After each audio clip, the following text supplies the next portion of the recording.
That was awkward. New technology. My name's Josh Penner. This is Friday Night Live. Thank you for joining us. Every week we do a Friday Night Live, and this is an opportunity to have a chat with those that support us. My name's Josh Penner, and let me work on something here, right? New graphics. We've got the ability for folks to join in on the conversation. I'm going to drop into our chat right now. If you want to be one of the first 4 people to be part of the conversation, go ahead and hit that link and that'll connect you up and we can actually invite you in to be part of the conversation. So be bold, be daring, be Republican, or just be my friend. That works out. So we've got a lot to cover, right? There's been one heck of a week in the campaign. Not to mention, it seems like when we do this week to week, there is all sorts of things that happen in between. Last week, we were talking about coronavirus and just barely scratching the surface of the incident that happened in Minnesota. Now, a week later, we've got protests, demonstrations, rioting, the whole thing from A to Z, right? So the conversation this week is really just jam-packed full. The good news is no matter where you are watching this, because we have multiple streams, if you drop a comment, it should pop up into my chat and I should be able to respond. In fact, if you drop a comment, it pops into my chat. I think I can even show the rest of the world your comments. So why don't you give me a chance? Somebody drop a comment in there and let's see if we can see it. In the meantime, I'm going to pull up my notes for the conversation. During this whole conversation, you can head over to votepenner.com/donate. And that's a great way to support our campaign. I was out in Eatonville today meeting with a business owner at her coffee shop. And we had folks driving through the drive-through of the coffee shop saying, "Oh, hey, Penner, I've seen you. You're the mayor, right?" So the word is getting out that we're the campaign to beat. And I think that people are going to be pleasantly surprised here in August. But still, between now and August, we have to reach out to about 100,000 people, which is just a Herculean effort. We've got a great campaign manager. Summer's just running all over the place to make sure that we have great events set up. But in the meantime, anything that you can spare, $5, $10, $20, what it does is it states to the other candidates that you support Penner for Senate.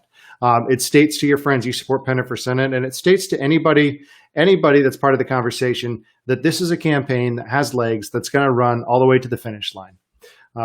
And so let's see. Good evening, Josh. Let's see. Justin says good evening. Let's see if that popped up. It did. Good evening, Justin. Thank you. We are in phase 2, right? Phase 2 of 4, apparently. That is what I'm calling the phase of the hypocrites. And I call it the phase of the hypocrites for a couple of reasons, right? Let's start with the good news, bad news thing, right? Good news is Pierce County and Thurston County are both in phase 2. Well, what does phase 2 mean? It means that restaurants can open to about 50% capacity. It also means that retail can open up at least in a limited fashion. Other than that, it means that we can start queuing up for phase 3, which is a broader reopening of the economy. So there you go. Good news. The bad news, or really the frustrating news, right, is that 3 weeks ago, if folks were to meet in groups of 5 or more, they would have been labeled as people who want people to die, or they would have been labeled as having a death wish. I wouldn't say they would have been labeled. They actually were labeled that by our governor in a press conference over and over and over again. In fact, he said something to the effect of, these Republican legislatures, they want people to meet, and they are practicing the politics of death. Now, I'm paraphrasing, but really that's the point, right? 3 weeks ago, the politics of death was meeting in groups. This week, well, I guess you can meet in groups, right? Because we got 8,000 people downtown in a demonstration. For those of us the whole time who have said, look, people can be wise, they can make their own decisions, maybe this isn't such a big deal, right? I mean, other than the topic of the demonstration, but the fact they're demonstrating just goes to prove that at least we're consistent with our ideas that, look, it was all BS in the first place. But for those who told us 3 weeks ago that these were the politics of death, they have to eat those words now because they're turning around and supporting the, quote, politics of death.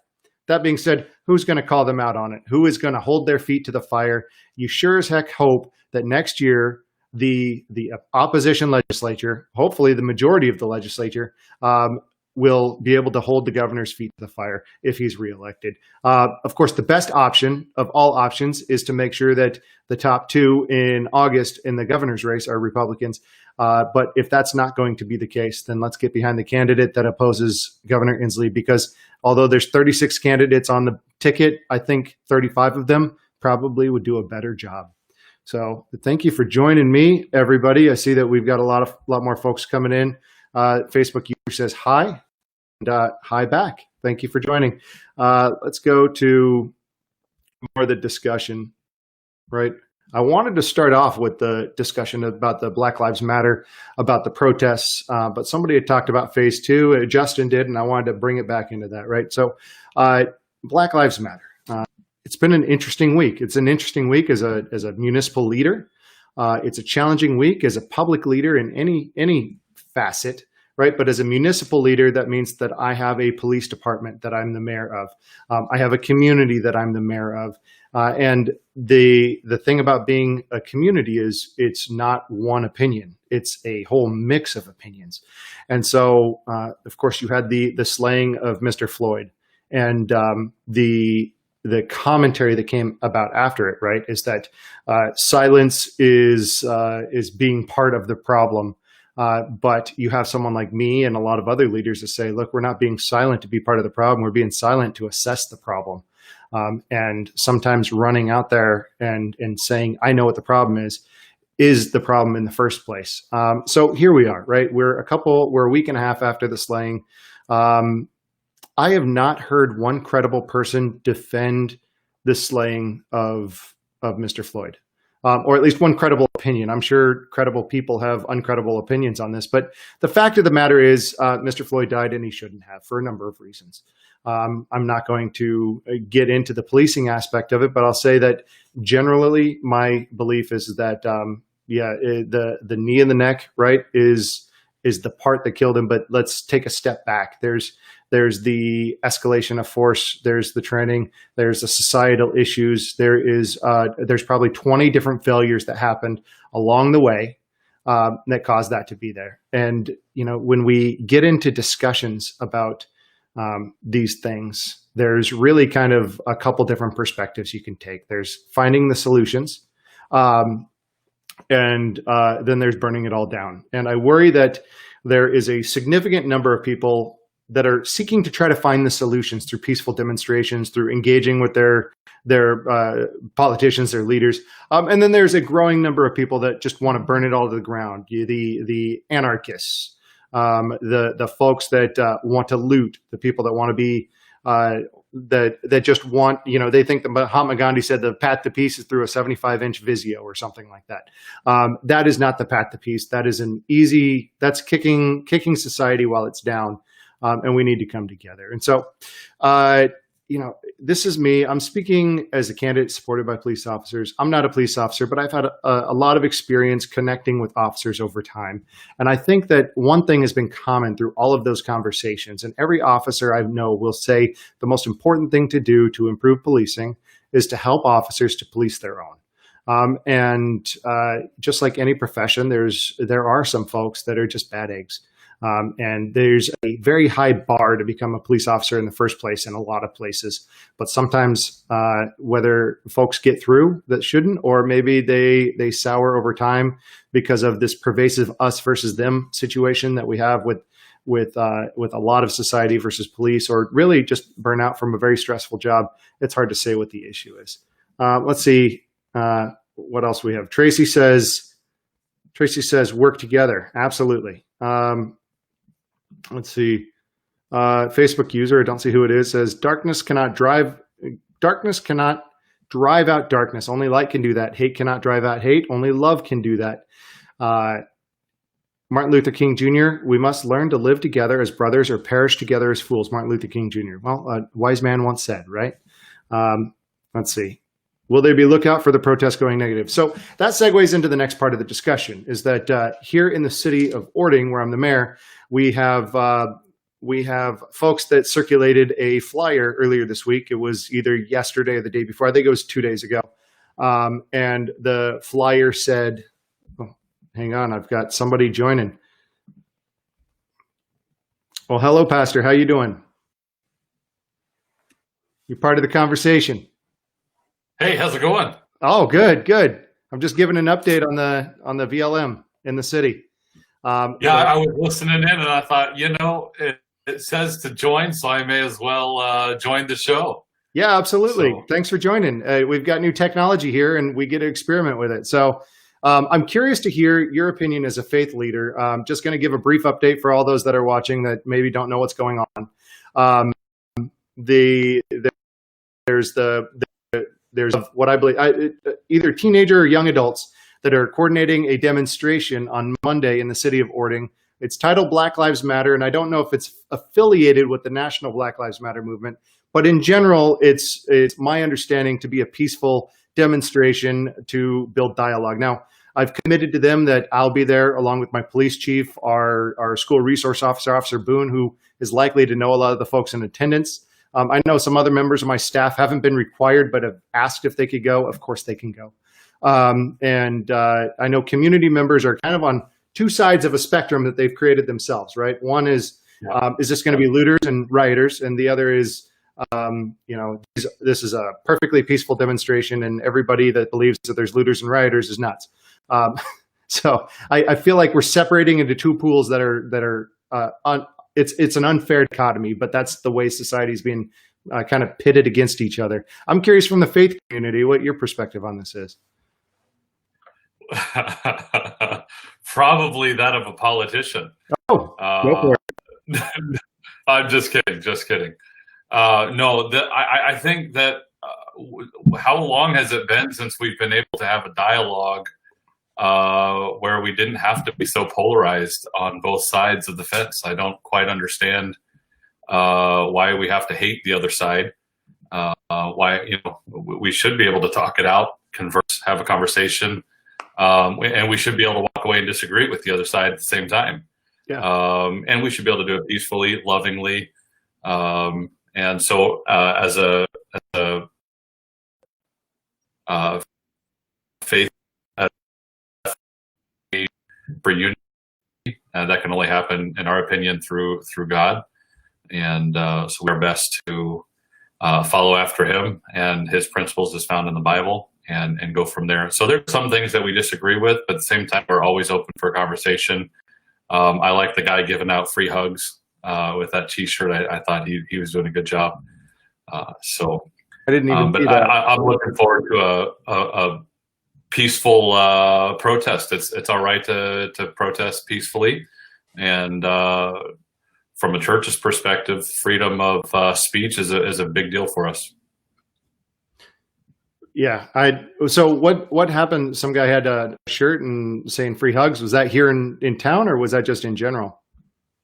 I just saw it on the news media somewhere. He was just going around hugging people. Oh, that's fun. That's awesome. It's a whole lot better than throwing a brick and getting in trouble somewhere else. So Yeah, for sure. No, I appreciate the input, and it does feel like we're almost forced into two camps in almost every conversation right now. And, I think traditionally, right, I'm running as a Republican. I have this conservative opinion of as long as folks stay out of my life, the government or whatever, things are better. And, I have this upbringing of, I did not, I believe, see racism when I was growing up. And into the military, somebody asked me, what's your experience? And I didn't see it then. I think that's a perspective, though, that's tailored by my background and my experience. Just because I didn't see it doesn't mean it didn't happen. I can't see the wind, but I certainly can see its effect.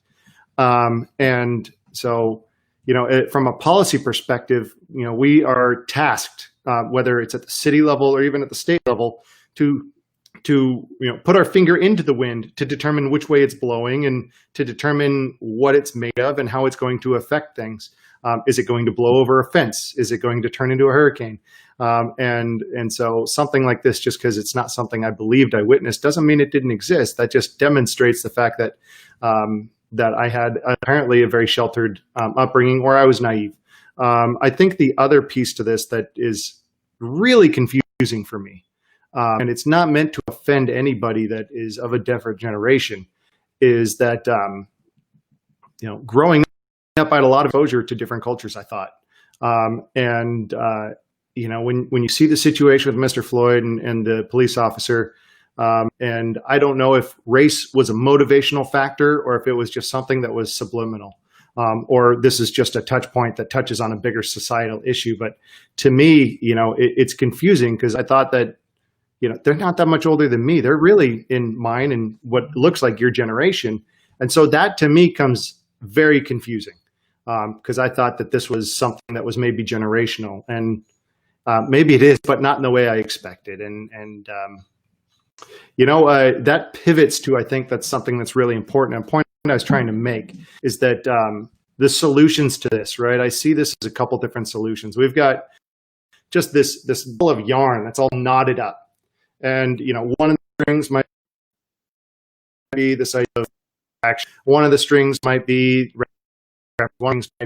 cultural competency training. There's hundreds of strings, and to untangle it, every pull on every string is going to be just a dog fight of a policy fight. There is going to be just the most intense conversations on both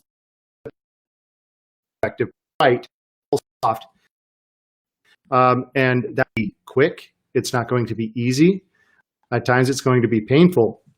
But there's two options here to untangle that ball: have those policy disagreements the whole way, or just burn it all up. Cut all the strings, just burn it to the ground and build a new ball.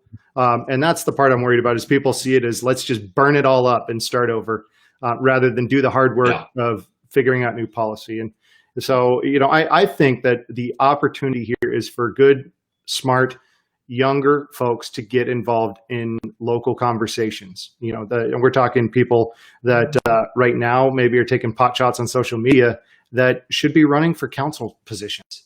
They should be getting engaged in their school district. And I'm hoping to have that conversation with the folks on Monday that, look, you're out here, you're building a crowd, you're building a message. What are you going to do next? What's the policy attached to this? And I don't know what that is, but I look forward to it. Yeah, one of the things I like your ball of yarn analogy, and for us, it's a very big, a really big string to pull out of that is the church, and I'm pretty unashamed to say that, but we straighten a lot of things out from a policy standpoint because we promote moral character, we promote doing things the right way. And the Bible is full of how to be a good citizen and how to love other people. And so there's a ton of great principles there. And so I think that the church has a very large responsibility to help our community move forward. And hopefully we can. Yeah. Well, thank you. I appreciate the thoughts. And, I think the church is a foundation of our community. You have that kind of continuity of several thousand years of discussion around the idea, the philosophy of morality. And here's the thing that is interesting, that you don't have to, the church, at least the faith of the church, to understand the wisdom of the message. And sure. I think that's yet another discussion, right, for another day. But I appreciate the wisdom that you bring into this, and I think it's important. Yeah. So I'm gonna get off. I'll still be watching, but for letting me join the part of the conversation here, I appreciate it. No, I jumped you. You didn't know you were going to get thrown in there, did you? No, I did not, but it was good. All right. I would have combed my hair a little bit more, probably. But Me too. All right. Thanks so much, man. I appreciate it. Later. So a couple questions. Jimmy says, replying to Cindy Stonewell, maybe you could bring a BLM sign and march with them. There will be a march. It'll start at 4:30, I believe, and go through downtown and then back up the Foothills Trail. I asked them if they could stay on the Foothills Trail versus marching on the main street, because we want to make sure that emergency vehicles can get back and forth if there's medical emergency or whatnot. I've got others. Bring back the beat cop. Or good job, Pastor Chris. Absolutely. Good job, Pastor Chris. So somebody says, bring back the beat cop. Community policing works. It absolutely does. And let me explain to you how well it works. A couple of weeks ago, we closed down 7 camps I heard somebody yell my name. We closed down 7 camps between Ording and Patterson Road. Many of them had drug paraphernalia. Hang on a second. I'm on the phone. Okay, can I talk to you? No, I'll talk to you in a bit. Sorry about that. Many of them had drug paraphernalia, had we spotted somebody, we would have engaged with them and offered them resources. But we only found that out because there was bicycles, because we had bicycle cops, right? We had bicycle cops walking the beat, and that is part of community policing. There's been a push for community policing here in the city of Ording for several years. With a new police chief, new officers, new officer training, we've been able to implement some of it. We will have more bicycles here in the next year, and they will be patrolling the Foothills Trail. They'll be patrolling the streets, and that provides the opportunity for folks to shake hands with their police officer, to flag them down and say, "Hey, Officer Smith, I need help," versus seeing an officer as maybe somebody that just carries a gun and looks intimidating with their vehicle or something like that. So absolutely, beat up, community policing works. I'm 100% believer in it. In fact, I think that's part of this situation is when people get to know their police officers and get to know the police officers go back home every day to their beautiful families. They have the same stresses that you and I have. They have to pay their mortgage. They have kids in school. They're real people. They're not people filled with hate. They're people filled with love, and that's why they do the job that they do. But we need to provide opportunities for our police officers to connect with our citizens. So that's that. All right. Well, I apologize. I got interrupted there, but it was a really important thing by a community member, and I'll have to get back to that, right? So we talked about the Black Lives Matter, right? Protests, the Second Amendment, and public policy. Now, this is really kind of the other piece, is that I've seen a lot of rhetoric go back and forth in this discussion all week long. And the thing about all the amendments is that they don't exist to protect your personal ego. They don't exist for you, but for nobody else. Our amendments are there universal, right? They restrict the government's authority to take away your natural rights as given to you by your creator or nature's God or just by the substance of the universe. That's backed up by the 9th Amendment, which says that anything not stated in here is a natural right. We've got the protests, which is an expression of the First Amendment. And it's okay to express your First Amendment right to free speech and even assembly. In fact, us on the conservative side, we've been saying assembly is a fundamental piece of the First Amendment through this whole conversation. A couple of weeks ago and a month and a half ago, we were asserting assembly was a fundamental piece of the First Amendment that cannot be abridged, it cannot be taken away by the government, even in a state of emergency, or should not be able to. So that's the First Amendment, right? Same thing with the Second Amendment is you have the right to bear arms. In fact, you have the right to bear arms in public, and you have the right, you should have the right to bear arms in a peaceable assembly. We have, of course, a very challenging situation where the two of those potentially can meet. I think they met in a very fantastic way by the Marine that grabbed that rifle from the protester in downtown Seattle. And the protester had stolen a rifle from a police vehicle and started firing it into the vehicle in the building. And a former Marine ran up with a sidearm and through speed of violence and speed of action and absolute command of the situation, disarmed the protester before he could hurt somebody else, and to be honest, probably saved his life, or at least saved him from great harm or peril. But still, folks are concerned about the protests, and that's why the thing coming Monday in the city of Ording, folks holding up signs. I don't like to call those protests. I like to call them demonstrations, because to me, the protests really sound like they are a riot. It really sounds like it's looting, when in reality, it's a demonstration. It's a demonstration of somebody stating their absolute opinion that something is right or something is wrong. In this case, that something's wrong, and it's this idea that Black Lives Matter, and of course Black Lives Matter. I think that if you don't like the message, you have to at least support the fact that somebody can make the message. The First Amendment doesn't exist to just tell you what you want to hear. The First Amendment exists for anybody to say what they wish to say without the fear of the government intruding on them. And so in that light, of course, I support any First Amendment discussion in the city that I'm mayor of, and I will always support First Amendment discussions, First Amendment demonstrations, that is. So let's go check out here real quick. Now, I don't know what the comments you guys are going to say are when you say them, so I'm taking these fully blind. But Cindy says, I noticed on my way home from Graham that there was a spray painting on signs, Calistoga Street West. It's distressing, the damage that is the result. It may be necessary to consider volunteers for cleanup if needed. So there is a spray painted Trump for President sign on Calistoga Street, and it's a very large sign. These signs are $100 or so, and it's spray painted with BLM on it. Now, which ostensibly means Black Lives Matter. That is not how you convince people that you have a valid statement.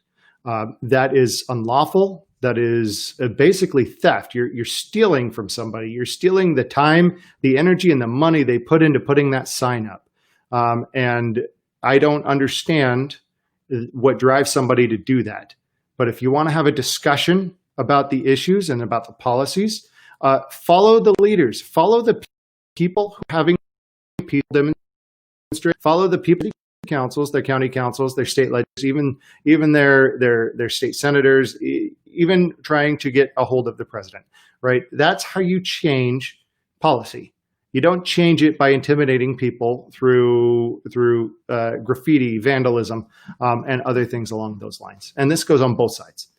This is just not directed at people who are behind the Black Lives Matter. This is on both sides of the discussion. So Cindy says, all lives matter, respect free speech. Yeah, lives matter. In this particular situation, I think the concern rate is focused around racism in America. And so while I believe all lives matter, I think the discussion to be focused right now is on the Black Lives Matter discussion. So I guess I'm one of those that respects both statements. So let me drop up here. All right. So here we are, right? We are in a position where we can be part of the solution, as I talked to with Pastor Chris. Be part of the solution or create the solution, wait for the solution to be created after burning everything down. Everybody watching this video has an opportunity to be engaged. In fact, I would hazard to say by the fact that you're engaged in this conversation, you already are more engaged than 95% of your peers. You are paying attention to the elections coming up, and there are very important discussions that have to happen during and after the elections. Because right, I'm going to tell you that I believe I can do a great job in the Senate next year, right? But what does that mean? Am I actually going to get anything done? Is anybody that's running for your vote right now going to get anything done? And to some degree, you have to look at their history. Have they done anything in the past? Maybe not related to this discussion, but do they have a history of getting things done at all? Do they have a history of working against a majority? Do they have a history of working in both legislative and executive capacity, right? What is their background? And so the background matters, and the history of solving problems, complex issues in a public policy arena is going to be critically important. And as you move down to the lower levels, right, you talk about city councils, city commissions, school boards, fire commissions. That is where people can demonstrate their ability to get things done. It's also where folks can best connect with the people that are representing them, right? You can run into me at Safeway. You can run into your council members at Safeway and say, I don't believe that this is the right way to fill a pothole, charge utility rates, zone for building, any number of things that affect you more than in any other position, right? Let me pop back over the chat, see where we're at. Kim. So Kim, thank you for being part of the conversation. I will try to answer your statement as best I can. Kim, you say, my son was upset by the Black Lives Matter tag on the sign. We are a law enforcement family. While we don't support the organization of Black Lives Matter or their demands, we fully support justice for George and anyone who is a victim of crime. I fully support the Constitution and the rights to assemble and demonstrate. I very much appreciate you and the Orting Police Department being involved to help keep everyone safe. So first off, Kim, my heart goes out to you. I talked to another law enforcement family today. The family had been, the husband works in King County, and he has been working 8 days straight, 16 to 20 hours a day, and is concerned, right? Concerned that they have very little equipment left, tear gas, smoke canisters. They have, of course, they have morale. I don't know if they have morale concerns. I'll tell you what, the mayor of Seattle certainly is not helping them. The mayor of Seattle creating policy to the demands of, you got to show badge number rather than demonstrate your compassion for fallen heroes, fallen police officers is just completely obscene, and is not leadership material. It's completely reactionary, and in fact demonstrates to me a hostility towards law enforcement. So pulling back, this is somebody who's been working 8 days straight, 16 to 20 hour days in a very challenging environment, right? This is what the state of affairs right now is for law enforcement. And you also have to take a look at across the board, law enforcement is critically understaffed. It's critically understaffed for a number of reasons. One of the big reasons critically understaffed is because there's not a good pipeline of recruits coming in. The state is not allocating enough budget for training police officers. Second, throwing out all sorts of new requirements to police officers, not funding those requirements. And so local jurisdictions and counties have to fund that. Every new class the state creates for law enforcement officers is an unfunded mandate, and that eats away at the ability to have bodies on the job. And when you're talking to local jurisdictions that spend 60% or more of their budgets on law enforcement, adding in new training means you have to budget for new training on top of that 60%. That's the equivalent of probably another position or two a year. So the number of police officers that we have available is at a critical shortage. But back to the point you're saying about fully supporting the Constitution and the rights to assemble. I haven't met a police officer yet that doesn't support their right to assemble. And this is from a law enforcement family. Folks, we appreciate your right to assemble. Please do it peacefully. I am going to the demonstration Monday to try to help folks to figure out how to create policy. Okay. There's this accusation, there's a policy shortage or terrible policy. So let's fix it. Let's work together. So great. Let's see. Let's see what this says. Am unemployed now, but just donated $25 a month. Josh is worth it. Thank you so much. Thank you so much. That makes a big deal. Between now and November, $25 a month just continues to add up. And $25 a month, that's 5 signs a month we could put in people's yards. $25 a month is 100 different letters we can mail out to people.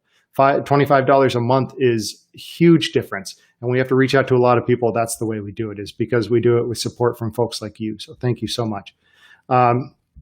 So there I am with the call to action, right? What we have coming up, I want to share an exciting event that we've been planning with Los Pinos here in Orting. It's called Margaritas with the Mayor, and this is an opportunity for folks to have a conversation with me, but also have tacos and margaritas. And we're going to have 3 groups next Saturday, starting at 11, going to 2. And this is a great opportunity to have lunch. It's going to be $30. And what you get for that $30, you get some margaritas, you get some taco, and you get some FaceTime with me. And you know what? If you don't like me, you could throw the tacos at me. If you do like me, you can eat the tacos with me, and we can have a conversation about policy. We can have a conversation about the weather. We can have a conversation about the race situation in America. We can have a conversation about Jay Inslee and who the best gubernatorial candidate is to get rid of him in November. There's going to be a lot of great conversations. Next Saturday at 11 to 2 at Los Pinos Mexican Restaurant in Orting. And I will post a link up here in a couple minutes, and you'll see the event go live after this live stream. So there's more chat here that I want to be able to answer, but I also want to point out that we had 30 people go through our blood donation drive here in Orting yesterday. And we have another one on the 9th, and there's 23 of 30 folks signed up. Now, if you go down, scroll down my feed, you'll see that there is a sign up. Or if you go to the events tab, there's a sign up, and you can sign up for one of the last 7 spots available. This takes about 10 minutes of just basic discussion about your health, and then about 10 minutes of donating blood. They put a needle in your arm real quick. You finish donating blood in 10 minutes. They wrap you up. You're good for the rest of the day. In fact, you can even get fed while you're there if you're hungry. It's very quick, very easy, and donating blood right now saves lives later. You'll never see who got your blood, but you'll know that one day if you're in an accident or you have cancer or any number of situations where you need a blood transfusion, somebody like you donated. And so make the effort, sign up for the blood donation drive. We've got 7 spots available. There's going to be other blood donation drives all the way around us here in the next couple of months. It's very important that you continue to do this. The blood drive I'm talking about right now is in the city of Ording. And I believe there's one coming up in Graham. Let's take a look at the chat again. Thank you, Catherine. Catherine says, I love your approach. Thank you. We're really trying to make sure that we bring these conversations, and they're really complex conversations, to the public. If you followed me as the mayor, you know that my opinion has always been let the public know what's going on. If you followed me as mayor through this coronavirus situation, you know that my opinion has always been the public is the most knowledgeable about their own safety. Trust the public. Trust that they know what's going on in their lives. Trust them with their lives. Trust them with their taxes. Trust them with their healthcare decisions. Trust them with their children's education decisions. Trust the public is generally what I'm trying to say, right? Jennifer says, if you win for Senate, any thoughts on who will be running for mayor of Ording? We worry for Ording if you're not our mayor. You have made great changes, and thank you. First off, thank you for recognizing the work that we've done since I've been mayor. Second, I want to say that if I win this campaign, and hang on, there's something down here. Right? If I win the campaign, if I win for Senate, I will still be the mayor until I resign. You can hold both the Senate office and the mayor office at the same time. They're not incompatible offices. And that's a state law kind of thing. There's a doctrine of incompatibility in offices. So you can do both. Now, you probably can't do both at a high level, right? But my mayoral term ends at the end of 2021. And I would, if I win in November, assume office in January of 2021. So there's a matter of 12 months there to discuss. The issue comes down to how that transition occurs. If I were to resign, then the council would determine an interim mayor until the next general election, which would be November of next year. At that point, whoever won the election would immediately take office. They wouldn't have to wait till January 1st. They'd immediately take office after the election certified. If I believed that the council was going to make a poor decision, or that it was going to split the council and community over who would be that interim mayor, then I won't step down until the general election. And I will let the community decide who they believe the next mayor should be, rather than the council, at least the next mayor for the next 12 months. If I stay the mayor, I'm going to rely heavily on the deputy mayor. I'm going to rely heavily on my staff that I've built over the last 4 years, which I believe will do a fantastic job. But for a good 4 months next year, probably a little bit longer, I'm going to be down in Olympia every day, and it is going to be a dogfight. But it's going to be a dogfight for the best reasons, because the plan right now to bridge the gap between the expenses and the revenue is to tax, and not just tax like we have been doing, but to implement an income tax. And so that, of course, is something that I'm very much against. And I think that we need to be against it as a community and as the broader state as well. And so the conversations in Olympia next year are going to make and break businesses. They're going to make and break personal finances. They're going to make and break so many conversations. And so it's important that I'm in Olympia every day next year if I'm still the mayor.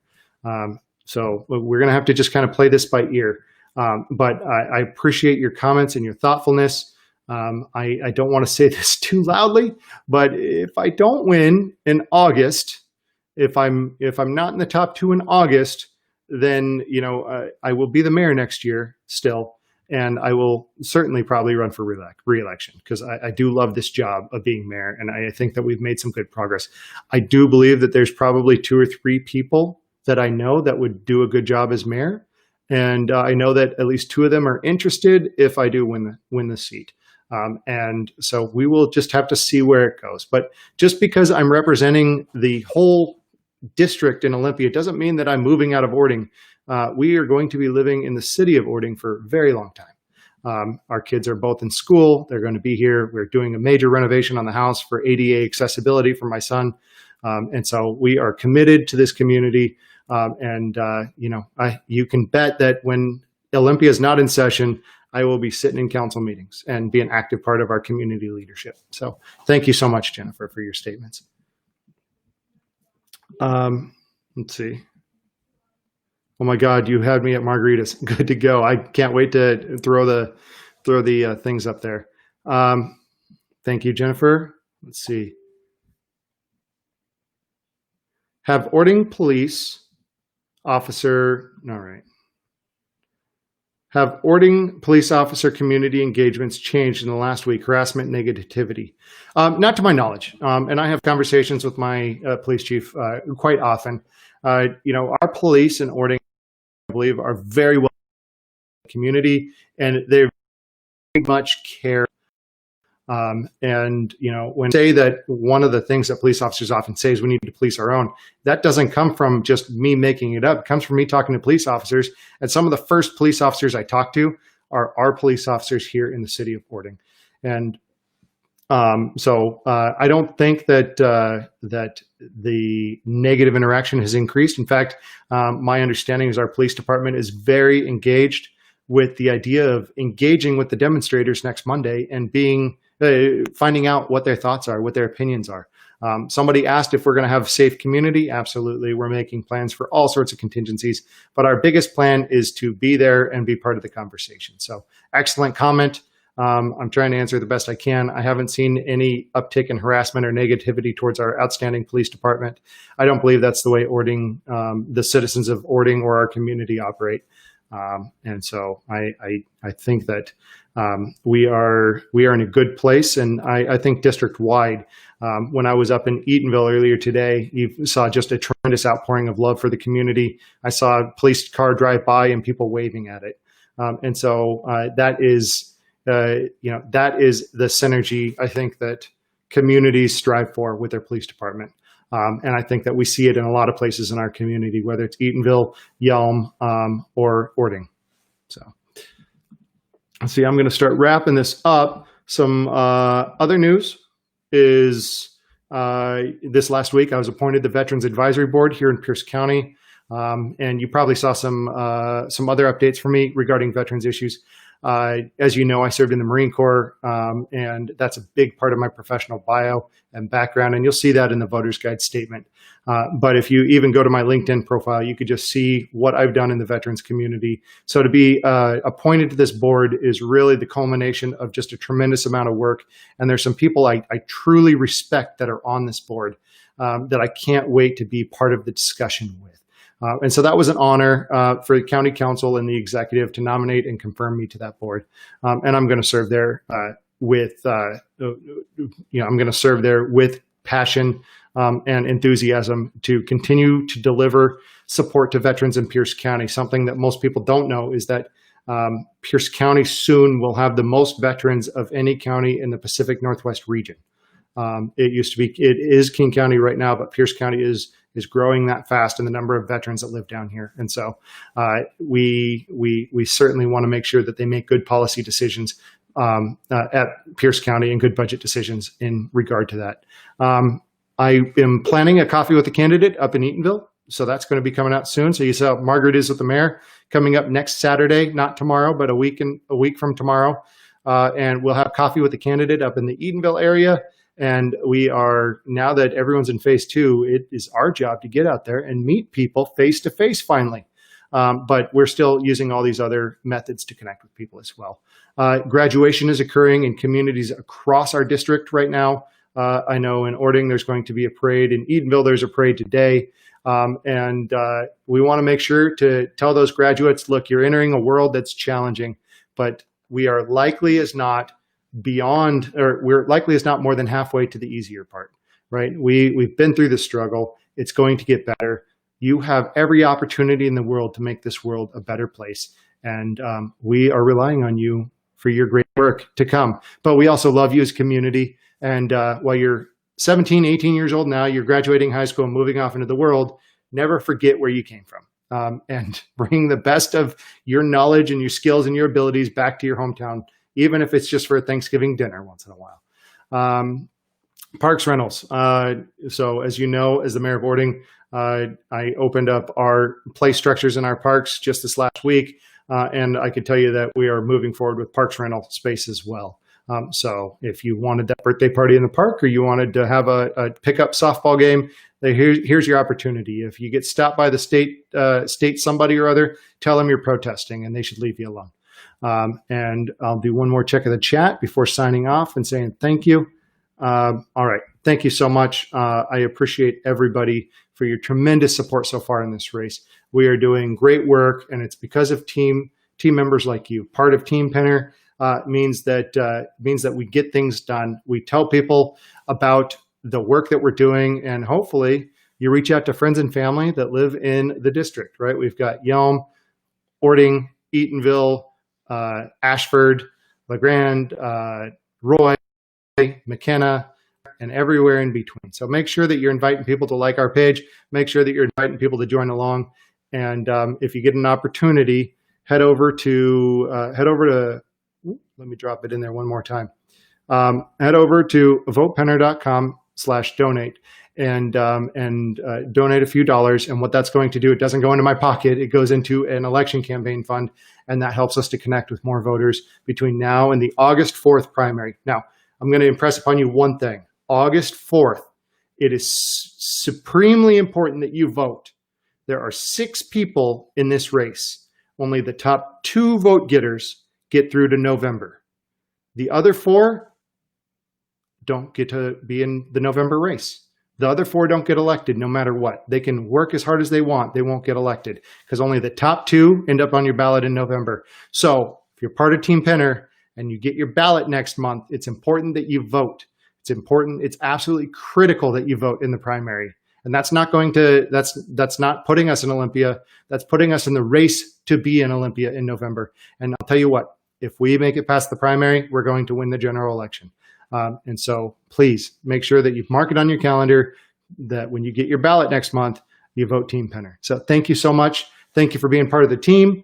And you will see me, you will see us. We will be out there. We will have our signs. We will have the margaritas with the mayor, coffee with the candidate, and of course, all the updates you're going to see between now and next week's Friday Night Live. Thank you so much.